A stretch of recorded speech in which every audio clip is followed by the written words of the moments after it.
என்னங்களா தோத்துட்டே இருக்கீங்க? இந்த இந்தியா டீமோட தொடர்ந்து 2 வாட்டி வேர்ல்டு கப் வச்சிச்சு அப்படின்ற மாதிரி இருக்கு. 2026 வேர்ல்டு கப்ல விளாண்ட எல்லாருமே கொஞ்சம் பேர் இருக்காங்க.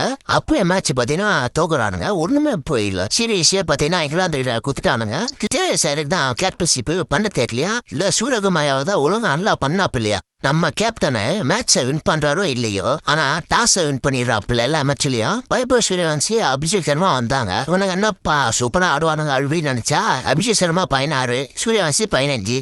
இவன் 15 பேர் தன்னை மட்டும் போல 3 மந்த்ஸ் அப்படிதான் இருந்துக்கிறான். இசான ஈசனே T20 என்ன சின்ன தெரியல. அவன் அதுக்கு மேல தளவு தொடங்குறான். கேப்டன் அவனை போட்டுக்கூடாது, பிளேயர் அவனை போட்டுக்கலாம். அதுல பாத்தீங்கன்னா அவன் 80 ரன் அச்சான். அது மட்டும் இல்லைன்னா இன்னும் கேவலமா பார்த்தீங்கன்னா தோத்துருப்போம். 80 ரன் அச்சா பிள்ள ஒரு நல்லா தான் அச்சாரு.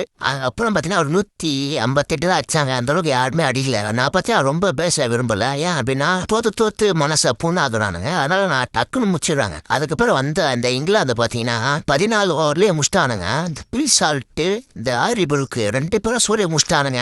Bill salt 59, ஆரிபுருக்கு 79. அந்த 3 இந்தியா முட்டை அவ்வளவுதான். 5வது T20 அதுவும் பாத்தீங்கன்னா தோத்தா போவான்னு நினைக்கிறேன். நான் பண்றது இந்த டீமே அவ்வளவுதான் சூரிய முச்சு விட்டானுங்க. போற பக்கம் லைக்கை போட்டு சப்ஸ்கிரைப் பண்ணிட்டு போங்க. அடுத்த வரேன்.